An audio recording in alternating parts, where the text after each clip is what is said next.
L'entrevista amb Mònica Hernández.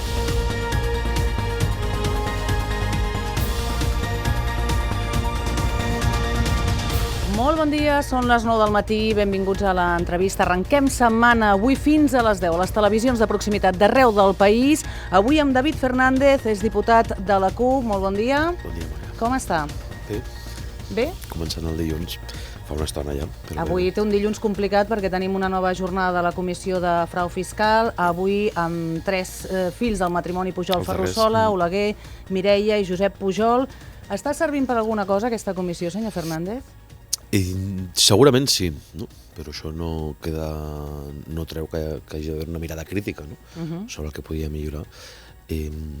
Què podria millorar? Doncs podria millorar moltes coses, però això ja és més enllà d'aquesta comissió que té les seves característiques específiques, que neix amb un caràcter molt d'urgència després de la confessió del passat de juliol de l'expresident Jordi Pujol. És veritat que en termes generals les comissions d'investigació es van copiar en el nostre marc jurídic com a còpia del sistema de common law anglosaxó o americà i no tenen res a veure, no? Pensa que el reglament que regula com han de ser unes comissions del Reglament del Parlament de Catalunya apenas són 2 articles, no? Aleshores es poden millorar operatives, es pot millorar requisitòries de documentació, es pot millorar l'equip tècnic de suport a la comissió i es pot millorar sobretot l'operativa, no? Que sigui molt més àgil, perquè a vegades són una mica l'operativa molt litúrgica i poc pràctica, però esperem que sí. Nosaltres per ara ja eren la part positiva, no? O propositiva, i sí que és veritat que està servint per entendre una època, no? I que a vegades hi ha hagut compareixences, si voleu, pornogràfiques, no? O que ens han despullat molt de com funcionaven les coses, no? I que ens han ajudat a descodificar què era això, el capitalisme dels amiguets, com han sigut les bombolles, no? Político-econòmico-financeres, i és veritat que això serveix com una mica d'anatomia forense, no? O sigui, com ha sigut, anem a dir-ho així, per una banda, el pujolisme com a sistema integral de poder, però aquesta comissió no és únicament, com alguns voldrien, no?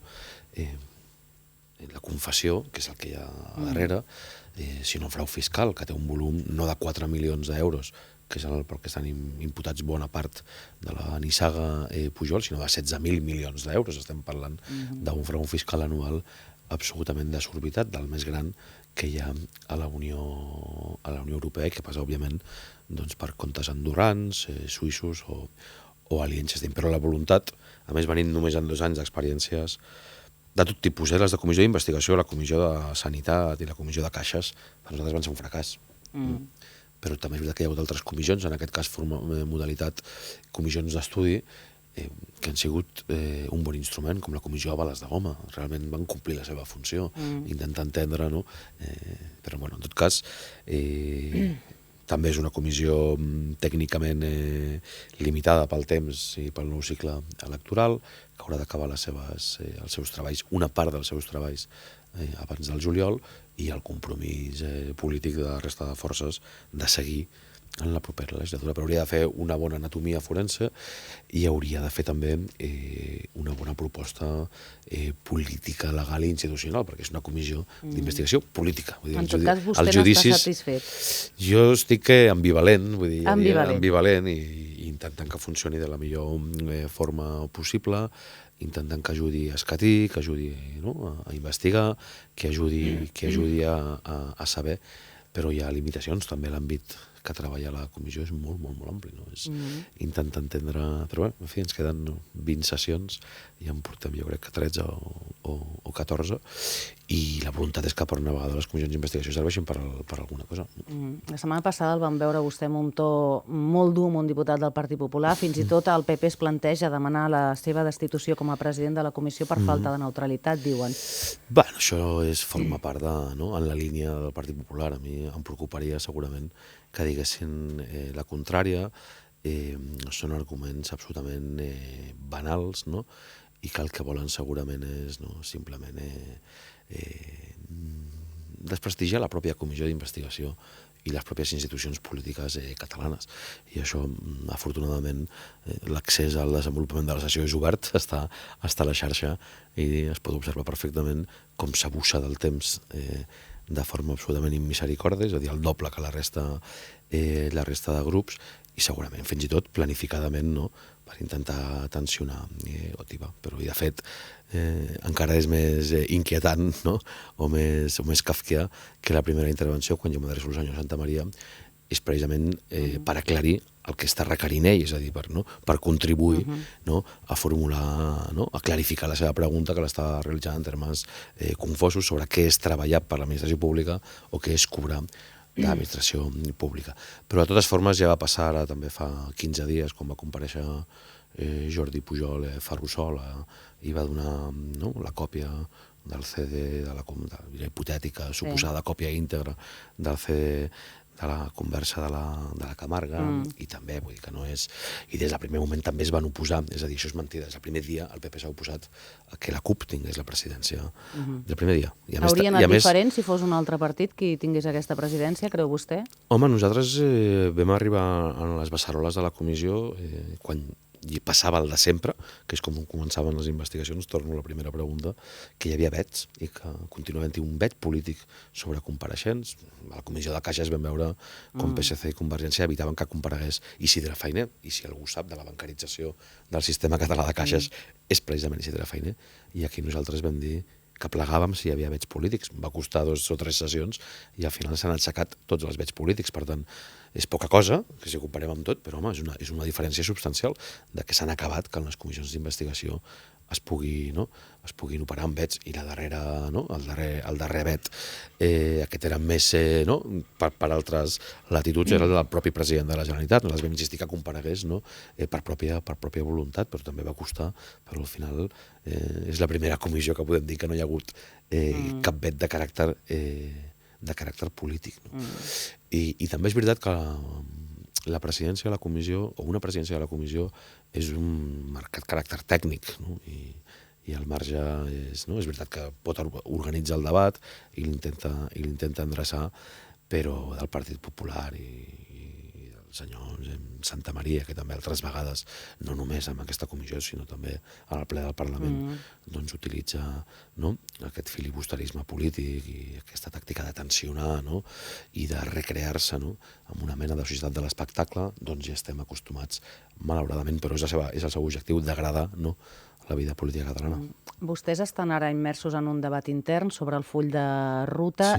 Quines són les línies vermelles que ja veuen vostè, o allò que per la CUP és imprescindible que s'inclogui quan faran públic aquest full de ruta? I després li demanaré també per el full de ruta paral·lel que estan negociant Esquerra i Convergència Democràtica. Que aquí cal retrocedir per nosaltres, per entendre-ho, més o menys el context, el 9 de novembre, a la mateixa nit del 9 de novembre, quan tots pensàvem que ens enlairàvem, i resulta que vam entrar, anem a dir-ho així, en parada tècnica, en temps mort, en recés, que no retrocés, o en repòs. I a partir d'allà vam veure 2 conferències i finalment vam veure un acord entre 2 partits. Quan el Pacte Nacional pel Dret a Decidir són 4.000 entitats. És a dir, un dels riscos que veníem alertant fa molts anys, que el procés era de tothom, i que per tant no era de ningú. I dins d'això i en aquest repòs nosaltres vam decidir mantenir en repòs tots els espais unitaris on s'estaven debatint fulls de ruta i donar-nos un temps per la reflexió, necessàriament curt, però al mateix temps necessàriament reposat, i jo espero que el 21 de març, en el Consell Polític de les Candidatures d'Unitat Popular, s'aprovi la proposta de full de ruta.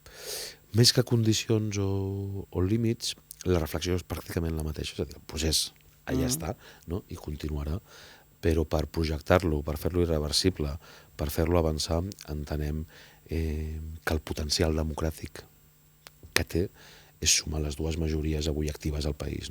La majoria que clarament està a favor de la independència, està a favor de l'autodeterminació, està a favor de recuperar la llibertat política per a aquest poble que tant necessitem, i alhora la majoria social, que moltes vegades coincideix, que està a favor d'un canvi de model, d'un canvi social profund. Per tant, el caràcter plebiscitari del 27 de setembre, que la CUP ja hi està d'acord, perquè és l'única via jurídico-legal que ens han deixat per consultar sobre el futur polític del país també hauria de tenir un doble caràcter plebiscitari i constituent, és a dir, com volem que sigui ja al futur, l'any que ve, no? I ara mateix, no? I això són la clau principal de la fulla de ruta. I al costat hi ha una cosa que és el famós mentrestant, no? Que sempre tothom fa les trampes aquestes de la independència, primer i després ja veurem, nosaltres deixem de retallar, no? Aleshores, el mentrestant no és tan articulat entorn a l'àmbit institucional, sinó a l'àmbit social, no? És a dir, què fa la pròpia societat per autotutelar drets, per garantir majors cotes de justícia social, sobretot per evitar la sagnia de la pitjor crisi social des del final de la dictadura. Les dades allà estan i és una cosa que a vegades abans no passava, no? Que ens posem d'acord amb les dades, no? 25% d'atur, 50% de desocupació juvenil, 1,6 milions de persones en la pobresa, rècord en desnonaments, 34% de les llars que no arriben a final de mes, moltes d'elles a més no saben ni com començar-lo, no? Per tant, la clau fonamental és sumar les dues majories. I la majoria social i la majoria política per la llibertat i per la justícia, anem a dir-ho així, és el que pot donar-li un potencial i una arrel i una perspectiva al procés polític català que realment, amb tota humilitat, sigui un esquema sud-europeu, no? De sortida de la crisi per paràmetres alternatius, democràtics i solidaris. En tot cas, deia vostè, ens posem d'acord amb algunes xifres, com ara les dades de l'atur, també les que fan referència als desnonaments, es posaran d'acord en un full de ruta? Li ho dic perquè el coordinador general de Convergència, el senyor Josep Rull, deia aquest cap de setmana que les negociacions amb Esquerra continuen, que confien que aquest mes de març podran presentar el seu full de ruta i que confiaven també que els partits sobiranistes, entenc la CUP, s'hi sumessin a aquest full de ruta. Vostès estan disposats? Sempre estem disposats. Nosaltres sempre estem obligats a avançar. Ja estem, no? Endavant perquè endarrere no hi ha res. És a dir, més que mai depenem de nosaltres mateixos, no? I aquesta partida excepcional en un terreny on no ens permeten escenaris democràtics normals, com britànics o escocesos, doncs depenem de nosaltres mateixos, dels nostres encerts i sobretot dels nostres errors i de no regalar ni un sol pam, no? En l'àmbit polític. Però aquí jo crec que hi ha dues reflexions, no? La CUP, penso a més, que amb totes les seves contradiccions, que les tenim i en tenim moltes, ho ha demostrat el 9-N.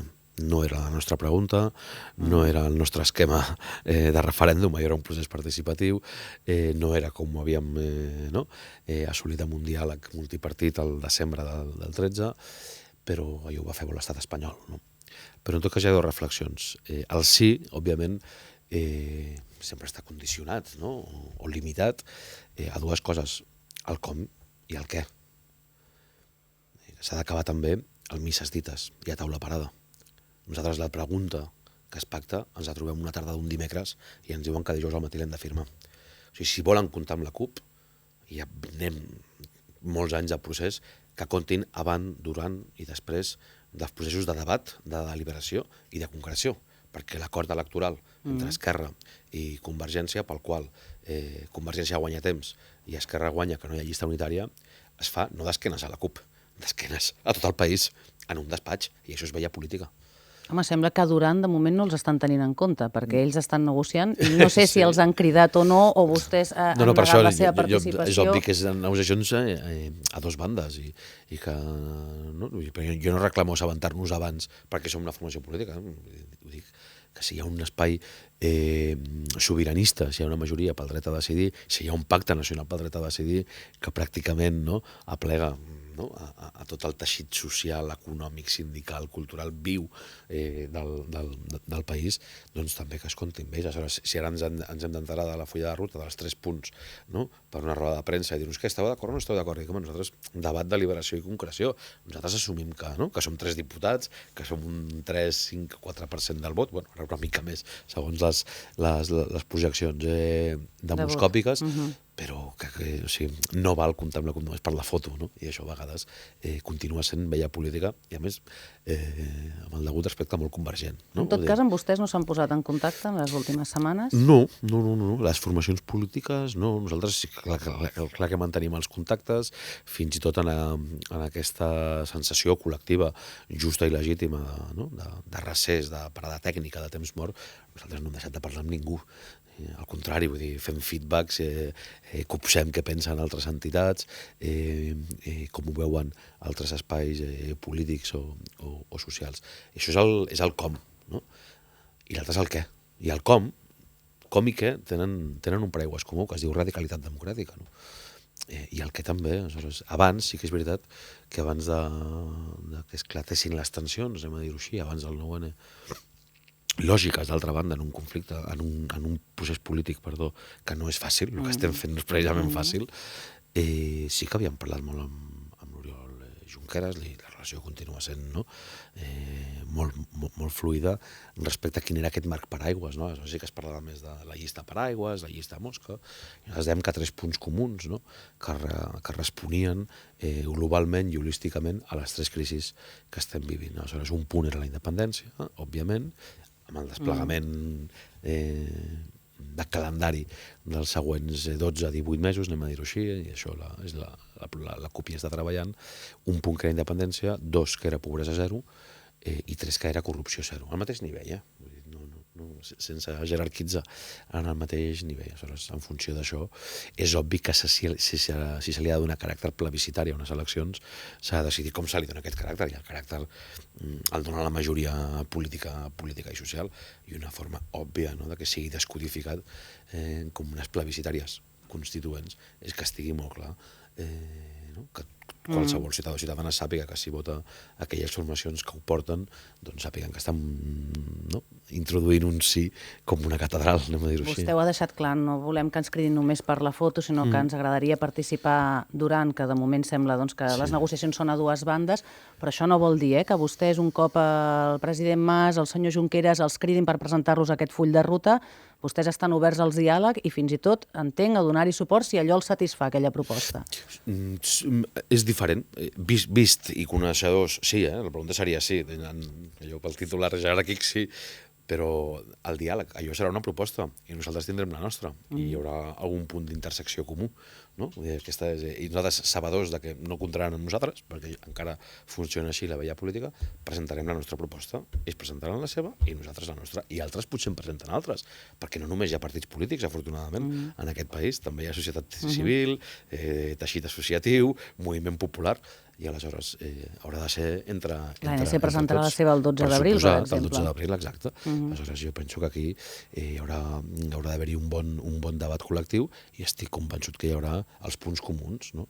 I tots haurem de consensuar i tots haurem de renunciar, segurament, però no serà, insisteixo, l'esquema de taula parada i a misses dites. Això per la CUP s'ha acabat fa molt de temps i es va acabar el 9 de novembre també. A què estan disposats a renunciar vostès?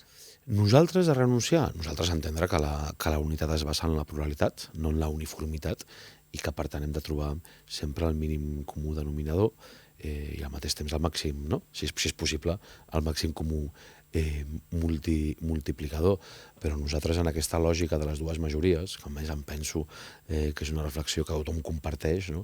Que un país és la seva gent, que no hi ha qüestió més nacional que la social, és a dir, com viu la gent d'un país, fins i tot amb diferents matisos, ara que veig la conferència de l'Oriol Junqueras i abans la del president Mas, el debat plebiscitari constituent hi és, cadascú li diu d'altra forma, no? Finalment el senyor Pisunyà està fent una Constitució, vull dir que això és un procés constituent, no? I jo crec que el més important és en la clarificació de les etapes, no? Què passa el 28 de setembre i què passa al gener i què passa a l'abril de l'any que ve i què passa dintre d'un any quan tinguem redactada una nova Constitució, si és així, si aquesta és la fulla de ruta. Però és difícil dir quins són els límits quan no sabem no? Però d'entrada, no dilatar el procés cap a la plena llibertat, fer-ho i fer-ho bé, i respondre que aquest procés respongui als anhels democràtics que defineixen avui la nostra societat en aquest doble o triple vial de llibertat política, justícia social, democràcia segle XXI. No? Ha citat vostè 2 vegades el Pacte Nacional pel Dret a Decidir, recordant que en formen part, que hi ha 4.000 entitats, però vostès no hi van anar a la reunió de divendres, van dir que perquè no donava caràcter plebiscitari el 27 de setembre. És un pacte que ja està mort, té feina per fer encara? Té feina per fer. perquè la potència país, per dir-ho així, i la singularitat i la particularitat del procés polític català és la gent, que sempre ha anat per davant de les institucions. La no assistència divendres passat al Pacte Nacional pel Dret a Decidir, decidida en el seu moment per la CUP, jo no li dono un caràcter especialment... Era la primera vegada que vostès no hi participaven. Sí, però hi ha les dues reflexions. Una que ja l'he fet, que és la del repòs. O sigui, diem que fem un repòs i que fem una parada tècnica d'allò que s'ha anomenat taula de l'estat propi, o sigui, deixem en repòs aquests espais. Aquesta és una reflexió i és la principal. És la principal. És una mica coherent, si dius, ens estem reflexionant. La segona és que és veritat que la convocatòria que ens vam fer inicial era una convocatòria respecte com el Pacte Nacional pel Dret a Decidir certificava el caràcter plebiscitari del 27S i això va desaparèixer de l'ordre del dia.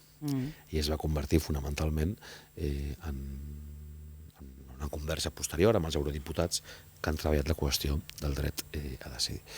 I nosaltres, clar, li veiem molt poca rellevància. Un pacte que es reuneix per reforçar el caràcter cívic i democràtic del 27S, sí, i electoral, doncs no ho vèiem. I contribuïa més a aquesta sensació de repòs, estancament, stand-by, que no un pas endavant. I el pacte, que també es podria també parlar de com funciona metodològicament, des d'un punt de vista d'operativa democràtica, és complicat coordinar 4.000 entitats, però això no aportava novetats de rellevància política. Nosaltres seguim el Pacte Nacional pel Dret a Decidir, és obvi, però teníem molts fronts oberts i vam decidir que no hi anàvem. I em feies una altra pregunta relativa al Pacte Nacional. Quina feina té ara el Després hi ha, clar, la devaluació de cada plebiscitari, sabeu que hi ha altres espais polítics, fonamentalment iniciativa, que van dir que no se li podia donar caràcter plebiscitari i que el que s'ha de fer és un referèndum negociat, que és com fer un brindis al sol i demanar impossibles, perquè és que és impossible. Si venim, demanar a l'estat espanyol que arbitri, un referèndum democràtic és viure a Mart. M'ho dic amb tota l'estima pels companys d'iniciativa, però ells diuen la via unilateral no funcionarà. No funcionarà, la via unilateral és incerta, és veritat, i treballen sobre la incertesa. Però és que la via que diuen ells és impossible. Estan totes les portes tancades. Quan ha tingut Catalunya més autonomia que avui?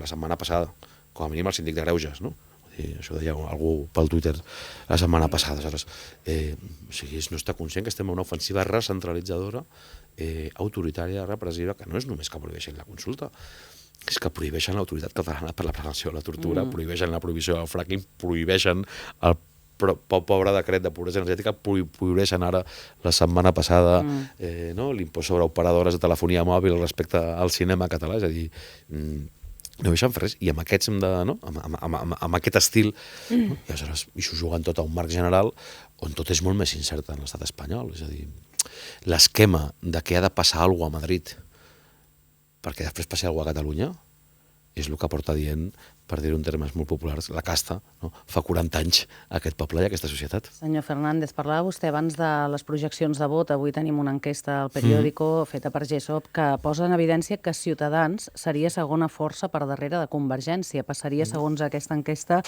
de 9 a 23-24 diputats. Hi ha perill que el 27 de setembre les forces sobiranistes no sumin majoria? Jo penso que no. La majoria penso que la tindran. El que passa... La tindran o la tindrem, no?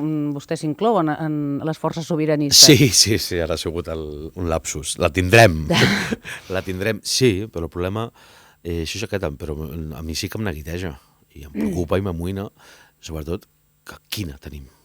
I hauria de ser qualificada, d'ampli espectre, i d'ampli abast, i això es fa sumant els dos vectors, el social i el nacional, que per nosaltres són indestriables un de l'altre. En tot cas, mirant les xifres, almenys les d'avui, Convergència i Esquerra no sumarien prou, dependrien de la CUP si obté els resultats que també preveuen aquestes enquestes, que és entre 9 i 10 diputats. Sí, seria triplicar resultats.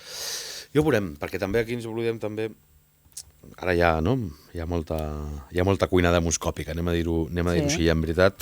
la pujada que li donen a Ciutadans, l'erupció de Podem, també, en el mapa polític català, no és això una recomposició de blocs, no? És a dir, perquè es parla molt de Ciutadans, però no es parla de la nova davallada del PSC i de la caiguda, no? També a mínims del PP, vull dir, que és recomposició de blocs, anem a dir-ho així, però segons la mateixa enquesta de Metroscòpia, és la d'avui, i la el GESOP de la setmana passada, tot i que la CUP no és molt d'enquestes, sempre som molt prudents quan ens van molt bé i quan ens van molt malament, no?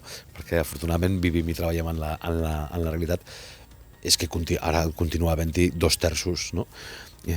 Amplis, no? Que estan a favor del dret a decidir, és a dir, que estan a favor de la consulta, no?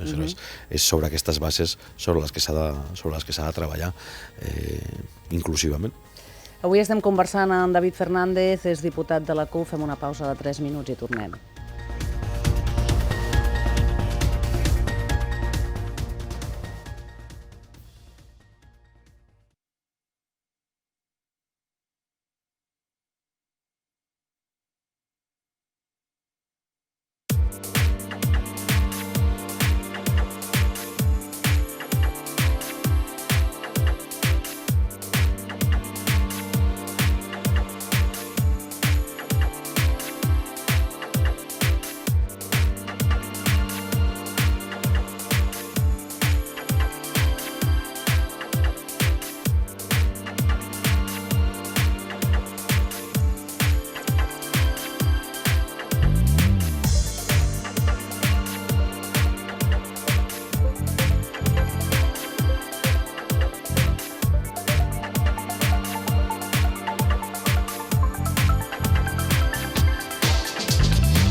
L'entrevista amb Mònica Hernández.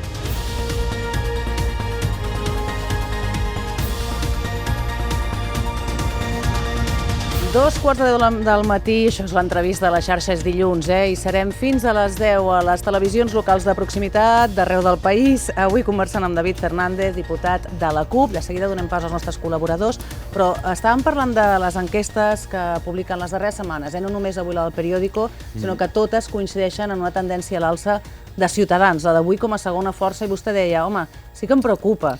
Clar que preocupa, per suposat, i preocupa A què atribueix? Perquè és un increment elevat, Déu-n'hi-do, Vull dir, sí. vostès triplicarien resultats segons aquestes enquestes, però Ciutadans també milloraria molt. Jo diria una que abans fem la referència de la recomposició de blocs, anem a dir-ho així, és a dir, la davallada del PSC i la caiguda del Partit Popular, però jo crec que aniria més enllà també, és a dir, sobtadament o no sobtadament, ahir l'Enric Juliana ho deia a la crònica dominical habitual, no?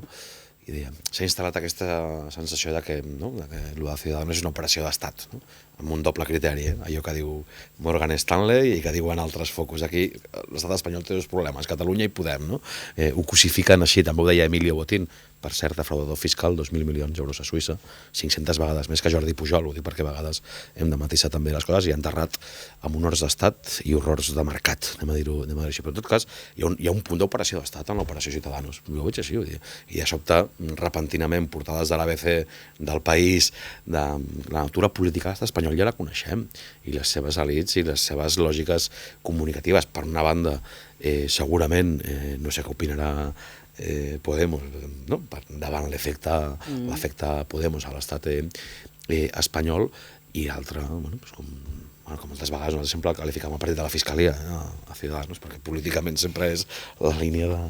Però respon també a moltes coses, i en Juliana deia que era més complex, i segurament és més complex, i feia una bona anàlisi, citava un demògraf valencià, de quin és el component dels canvis que vindran i perquè el futur no serà, òbviament, com el passat, perquè hi havia 4 franges de vot generacional, dels que havien viscut la guerra, els que havien viscut la postguerra, els que havien viscut el canvi transicional, i els desesperats, que som la nova generació de joves que no tenim gaire clar com serà el futur, i per això estem compromesos i activats. Però clar que em preocupa, per això que em preocupa, perquè a més no podem veure en la tasca parlamentària també els coneixem, i la indefinició i l'ambigüitat de Ciudadanos i l'oposició radical a la democràcia que reclama aquest país. Aleshores, que guanyin vots i posicions, espais polítics que estan en contra de la gramàtica política del procés català, que és una urna,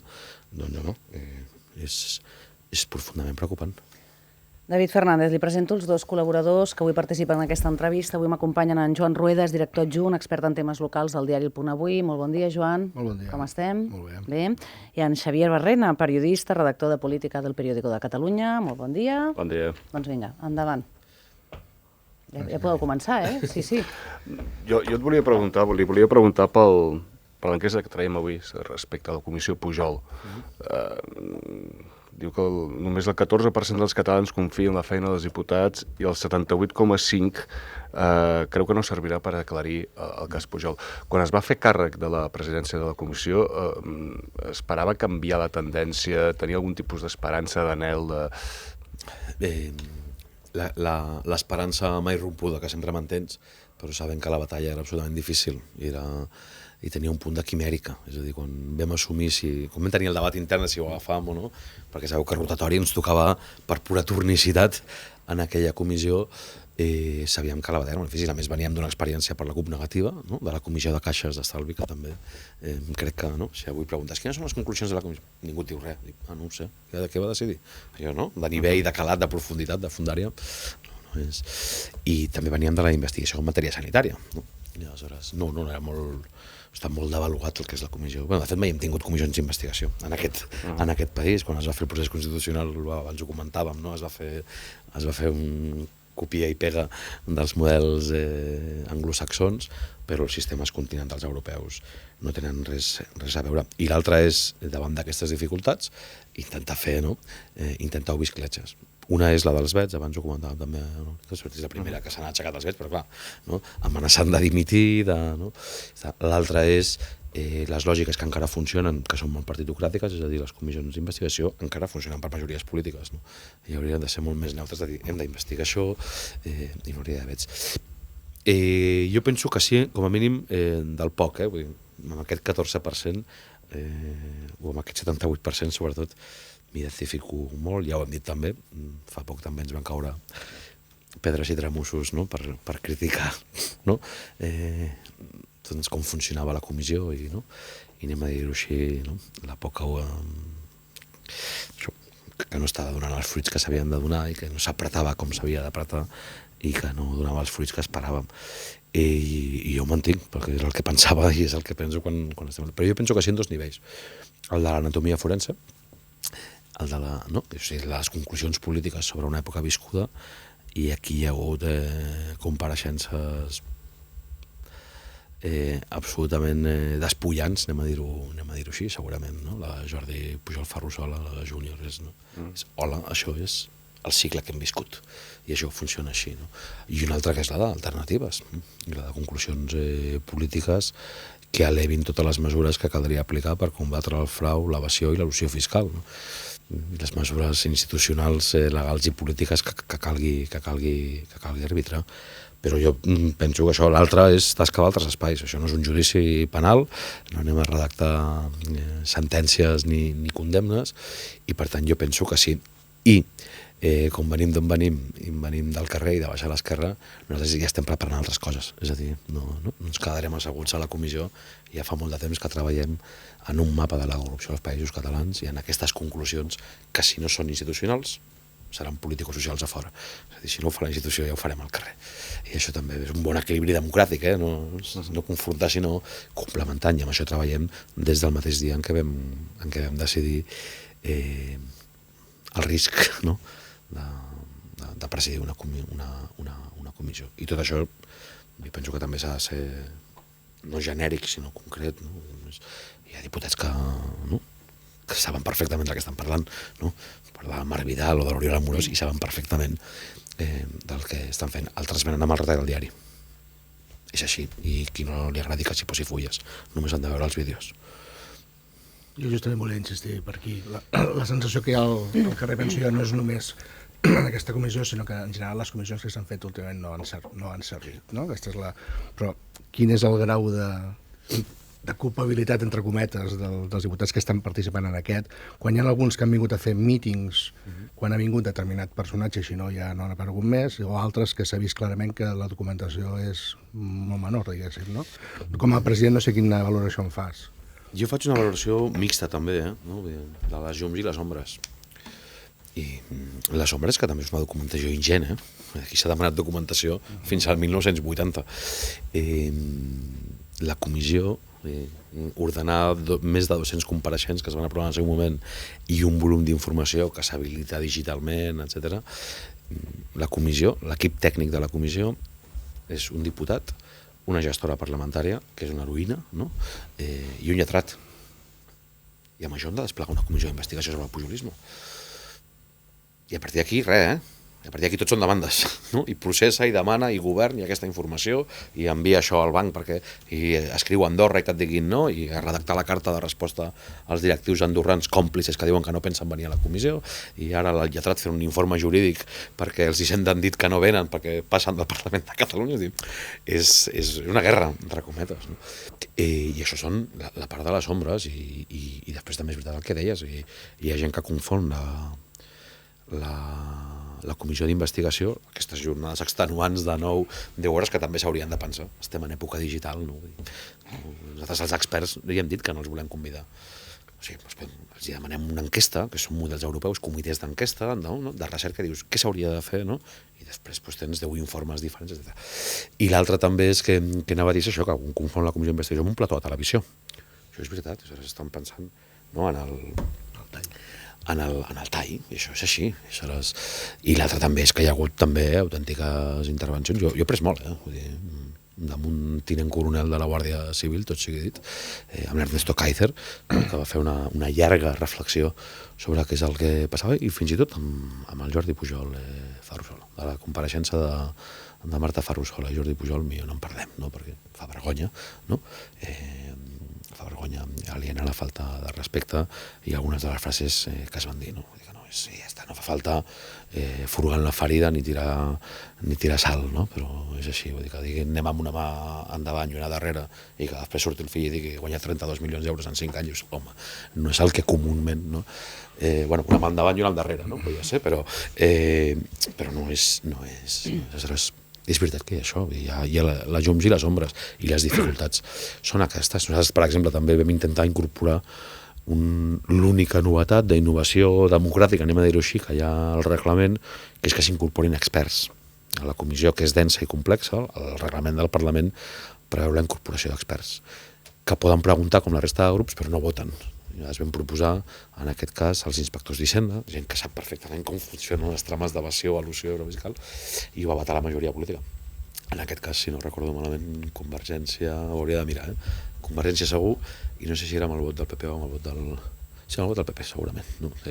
També era innovador perquè dones veu a espais que no són estrictament partitocràtics. No? Jo crec que es va fer això amb el Carmel en el seu moment, que també hi ha una complexitat tècnica, no? D'enginyeria d'obra civil, però no, és obvi que hi ha moltes ombres i moltes llums, i a vegades això, la preparació sobre, no? Ho veus, no? Jo li vull preguntar sobre la secretària general de Podem a Catalunya, que ha fet aquesta apel·lació a utilitzar l'odi que havia detectat en el míting del Pablo Iglesias a Barcelona en contra d'Artur Mas i Convergència. Què li sembla a vostè la utilització de l'odi com a element de campanya o element electoral o d'arma política? Començo pel final, a veure si soc capaç d'invertir el titular. Em quedo amb el comunicat que han fet posteriorment, no? Dient que ha sigut desafortunat i que era més... No? I que estava tret una mica de context, que això després hi parlo, però que era desafortunat, que apel·laven més al malestar, al desencís, a l'esgotament, no? I ja està. L'odi com a categoria política jo no la comparteixo, ni molt menys. No, per mi no és cap categoria política, és una categoria que en altres contextos i conflictes es pot donar, fruit de, no?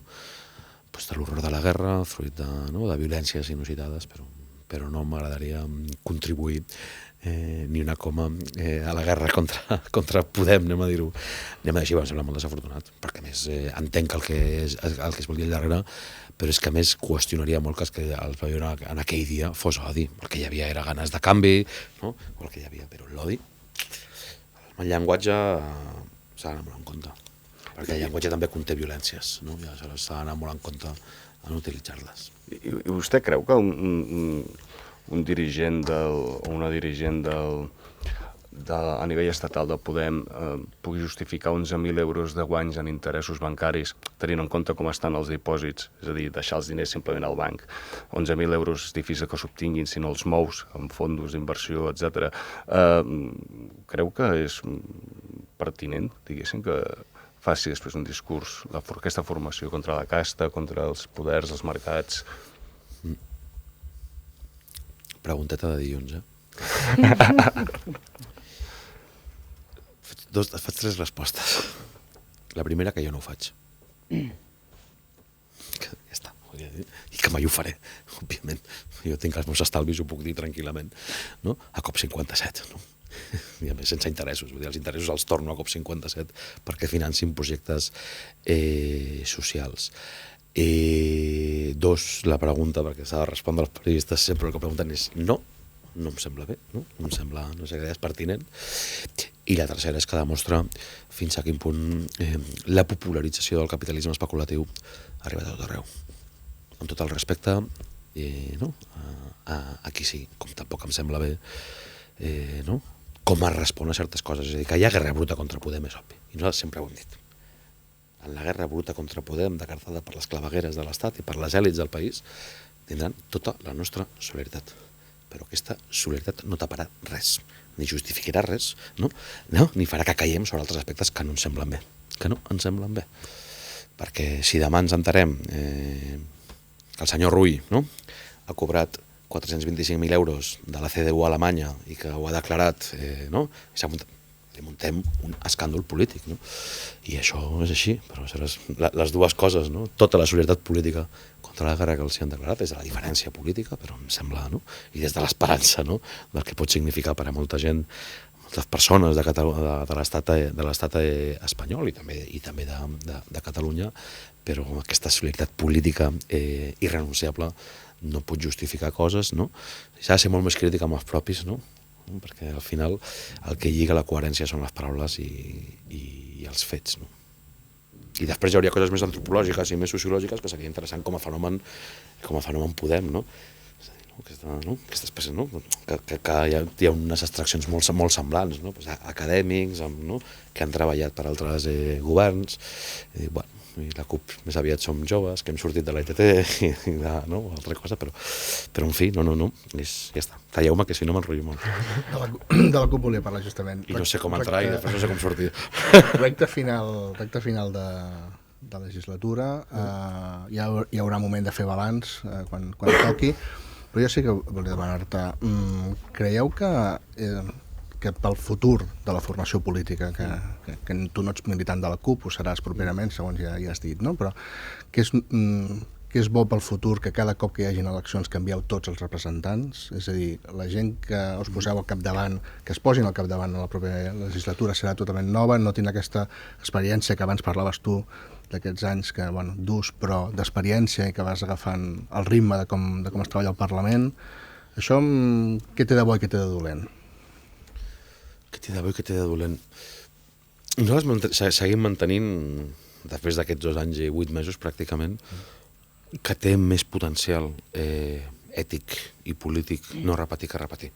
També perquè, si ho vam dir, les coses estan per complir-les, perquè els projectes d'esquerra, sobretot, es comencen a esgarrar el dia que comences a fer el que deies que no faries, no? I aleshores comences a canviar. Això, primera providència, anem a dir-ho així. La segona és que tot és susceptible de ser redebatut, de ser una legislatura, 2, 1 i mitja i fer el canvi al mig, que això també ha generat molt debat al mateix Barcelona, no? O ho dius molt clarament que ho faràs per tenir la legitimitat democràtica. Ara, també és veritat que no hi ha hagut cap canvi. Vull dir, ara, quan semblava que les eleccions serien a la primavera, que és el que volíem des de la CUP, i a més ara encara ho veiem més clar que s'haurien d'haver fet aquest març, es van tornar a sotmetre a la discussió assembleària dels 150 assemblees locals les bases de presentar-se en aquesta candidatura per la ruptura democràtica, i tornen a ser 4 anys. I sobretot això, la major justificació d'aquests 4 anys és el cicle viscut i el cicle d'on venim, no? És a dir, la política d'alguns que fa 34 anys que són diputats, d'un codi ètic diferent, d'una política molt activa i molt fonda però no professionalitzada, és a dir, i jo penso que això, i després hi ha els hàndicaps, i jo penso que el hàndicap només n'hi ha una, que respon més a la societat de la comunicació, a la societat de l'espectacle, si voleu, perquè el bagatge i l'aprenentatge nosaltres el comuniquem, de fet a les mateixes condicions també està previst que nosaltres ens quedem 3-4 mesos per fer el trasllat, per fer el relleu en condicions de qualitat i d'acompanyament. El que hem après no és individual, és col·lectiu, i l'únic és això, que a vegades funcionem per societats que posen cara i ulls als projectes, però inclús jo fins i això penso que dintre d'un any en podem parlar i de visualitzar el que significa i el que dignifica la CUP, que és política col·lectiva i política d'equips. Quan vingui qui hagi de venir al setembre, jo crec que ho faran encara molt millor que nosaltres, perquè nosaltres sí que vam entrar una mica com a Matrix sense saber com era jo, i els que vinguin tindran un bagatge, una motxilla col·lectiva que aniran molt més tranquils que quan vam entrar ja nosaltres, que estàvem com en un zoològic, anem a dir-ho així. En aquest escenari de taula parada, misses dites, li ha decebut que Esquerra hagi participat en construir aquest escenari? No sé si és decebre, perquè hi ha com una relació ambivalent, la de la decepció i la de la comprensió, perquè l'esquema és tan pervers, perquè sempre al final mires a l'altra banda, i el que legitima o justifica moltes dificultats és l'escenari excepcional en què et situa la política de l'estat espanyol. El Quim ho va dir un dia al Parlament, va dir quina santa paciència, Esquerra Republicana, perquè és veritat que la tradició política de Convergència i Unió, la tradició convergent en termes col·loquials, durant molts anys, durant 30 com a mínim, és el país és meu, i jo sóc el país. I això no ha canviat encara. El nou no acaba d'arribar, el vell no acaba... I això ho veus en el procés és sí, tots junts, però Convergència aquests 2 anys han tingut el poder així, en un puny. Ja parlo del procés, ja no parlo de les polítiques antisocials, però tot el que afectava a diplomàcia internacional, a definició del full de ruta, era el que jo dic, i ho prens o ho deixes. Les tensions del 9 de novembre prèvies també s'entenen per això, perquè Esquerra fa tota la seva part, és veritat, i quan li toca rebre la contrapartida, tot és joc de cartes, no? Aleshores, és aquesta dualitat, no? I al mateix temps, clar, doncs, la setmana passada, no?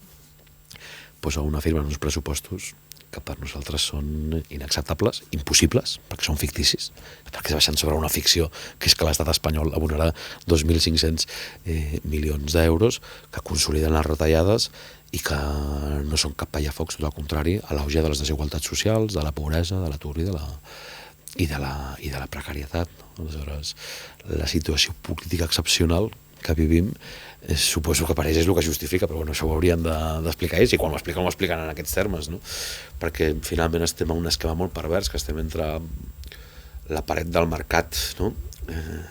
I l'espasa de l'Estat, no? I o construïm sobiranies en plural, o serà molt difícil sortir-nos de la crisi, però sí, no és el paper més, no? Ells diuen responsabilitat, i nosaltres també fins i tot apel·laríem a la mateixa responsabilitat social, no? per evitar certes coses. Abans li preguntava pel grup, ara li pregunto per la persona. Vostè porta molts anys fent política, molts anys, però sense sortir al Polònia, sense ser atacat en mítings, etc. No sé quina avaluació personal fa d'aquesta època, allò en prime time, per entendre'ns. No sé què dir-te, la veritat. Home, que estava molt més tranquil abans, això sens dubte, no? I que sempre, no? En l'anonimat de la col·lectivitat, en el treball de formigueta, no? I anar fent el barri i anar construint, doncs, no sé, tinc més sensació que en aquests 20 anys col·lectivament hem construït més coses, no? 250 ateneus i casals, una cooperativa de finances ètiques que són 600 cooperatives, un mitjà de comunicació com la Directa, d'on jo vinc, que són els moviments socials, ja ho deies abans que no soc de la CUP, considero de l'esquerra independentista fa molts anys, per suposat, i no ho sé, he pres molt bé. Vull dir, suposo que les coses òbvies, agrair l'error de la CUP de dipositar la confiança en la meva persona, no? I després he pres moltes coses, moltes dolentes, no? Però en el fons dolentes que et fan entendre millor, no? On estem i que és tot el que s'ha de canviar, no? Atenent que ets periodista, això ho llegirem, diguéssim, temps propers. Tinc un bloc de notes molt llarg, ja, clar, 2 anys, que es diu Al costat del zoo.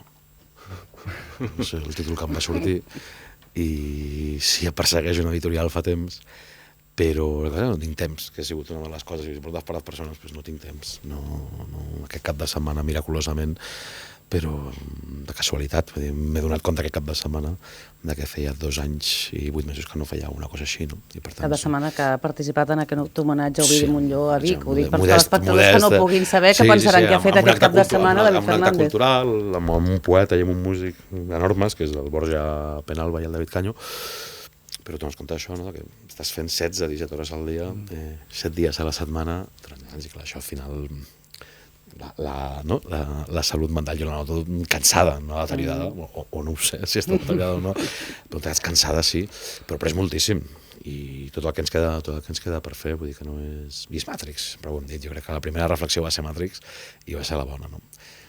La realitat del carrer i la realitat del poder, i jo continuo detectant el mateix, moltes vegades, d'insensibilitat, de mediocritat, A primera línia no continuaràs d'una manera o altra. Com? A primera línia no és el teu... Sí, per suposat a primera línia, perquè la primera línia sempre és al carrer. Val. David Fernández, diputat de la CUP, ho hem de deixar aquí. Joan, el pròxim dia et porto una guitarra i ens demostra aquesta traça que hem vist aquest cap de setmana a Vic. Fem aquí un emplac, si et sembla. Si fem duet, sí. I tant, perfecte. ja assajarem. David Fernández, gràcies, fins una altra, que vagi bé. Joan Rueda, Xavier Barrena, gràcies també a tots dos, i a vosaltres recordar-vos que hi tornem demà, que vagi bé.